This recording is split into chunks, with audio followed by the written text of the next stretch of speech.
क्या पेट्रोल होगा 150 के पार? क्या जिम्मेदार होगी सरकार? नमस्कार, आप देख रहे हैं सत्य हुंकार। मैं आपके साथ अश्मिता तिवारी। हाय रे महंगाई की मार, बेरोजगारी की भरमार, बिजली भी कटौती की सीमा के पार। गैस सिलेंडर और पेट्रोल के दाम टीवी से बाहर है, केवल सोशल मीडिया की खबर बने हुए हैं।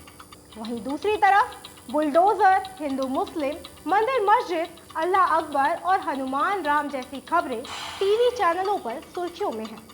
सोशल मीडिया की अगर बात करें तो सूत्रों से मिली खबर के आधार पर खाने पीने की चीजें पिछले साल के मुताबिक 2 गुनी हो चुकी है और अभी और महंगी होने जा रही है। लेकिन अब की बार पेट्रोल 150 के पार, फिर भी जिम्मेदार क्यों नहीं सरकार? सवाल कौन पूछे, किससे पूछे? सबके सब सवाल पूछने वाले विपक्षी दल बदल गए। महंगाई की दर अपने पुराने सारे रिकॉर्ड तोड़ने के लिए तैयार है। बेरोजगारी अपने रिकॉर्ड तोड़ चुकी है।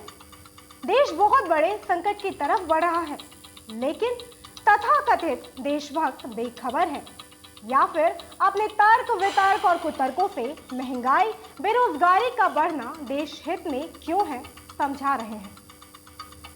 कुछ देश के सौहार्द खराब करने की योजना बना रहे हैं, लोगों का ध्यान भटकाने के लिए दंगों की साजिश बना रहे हैं, जिसका ज्वलंत उदाहरण अयोध्या में पकड़े गए 7 हिंदू योद्धा है जो रात को टोपी लगाकर मस्जिद के सामने धार्मिक किताबों के पन्ने फैला रहे थे।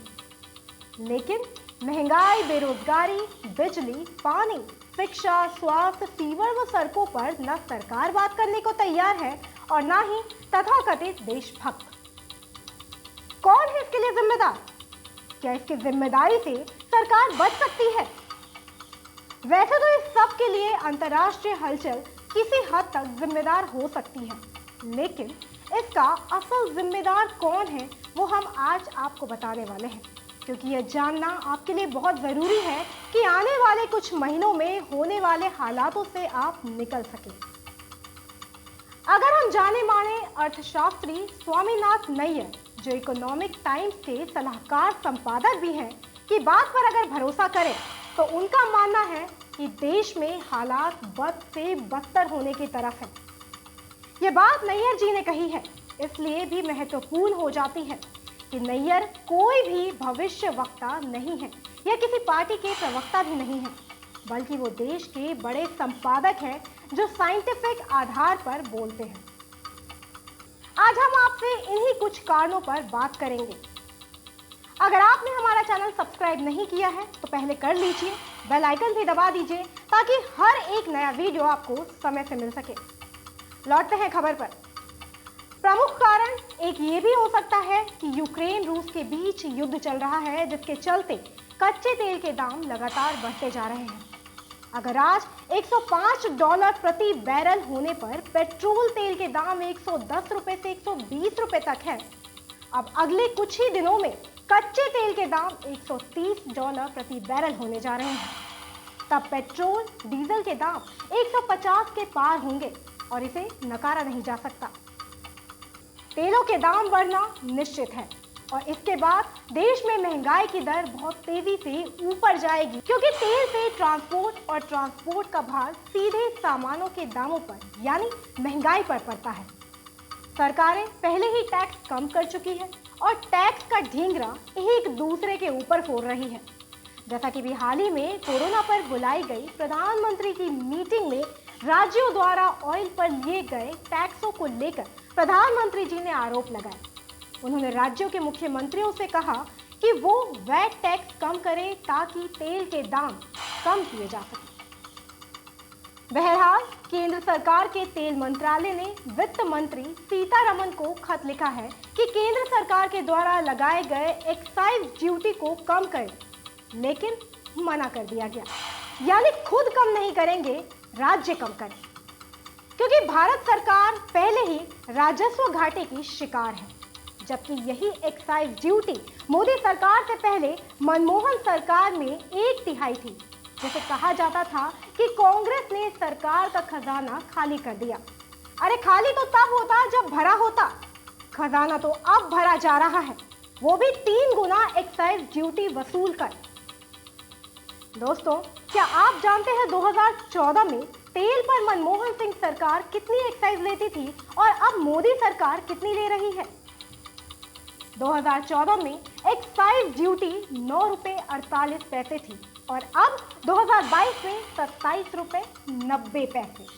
यानी अगर आज भी सरकार 2014 वाली एक्साइज ड्यूटी पर आ जाए तो तेल के दाम 18 रुपए कम हो जाएंगे। लेकिन ऐसा नहीं होगा। इसके उलट एक्साइज ड्यूटी और बढ़ाने पर विचार किया जा रहा है। एक और बड़ी खबर आ रही है कि इंडोनेशिया ने अपने पाम ऑयल के निर्यात को बैन करने का मन बना लिया है। ज्ञात हो कि इंडोनेशिया दुनिया का सबसे बड़ा पाम ऑयल निर्यातक रहा है, जिसके कारण खाने वाला तेल और महंगा हो जाएगा, जिसका सीधा असर भी महंगाई पर पड़ेगा। पहले ही महंगाई की दर 6 को पार कर रही है, जबकि होनी चाहिए 2 से कम। हालात दिन प्रतिदिन गंभीर हो रहे हैं, क्योंकि जो सरकार चुनावी राजनीति पर काम करती है वह देश के असल मुद्दों से भटक जाती है। क्योंकि सरकार की प्राथमिकता उत्पादों संसाधनों को विकसित करने पर नहीं है। छोटे उद्योगों को बढ़ावा देने के बजाय नियम कानून की अड़चनों में उलझा दिया जाता है। सरकार केवल टैक्स वसूलने पर ध्यान लगा रही है। छोटे उद्योग खत्म हो चले हैं, वहीं बड़े कारोबारी देश से पलायन कर रहे हैं। एक और सबसे बड़ी समस्या ये भी है कि सरकार में राजनीतिक समझ को लेकर काफी हद तक उलझन है। सरकार ने धार्मिक कट्टरवाद को बढ़ावा दिया है, ना कि अर्थशास्त्रियों से सहयोग लिया। देश को चलाने में शीर्ष के अर्थशास्त्रियों का बड़ा योगदान होता है, जबकि मोदी सरकार ने अर्थशास्त्रियों से दूरी बनाकर रखी है।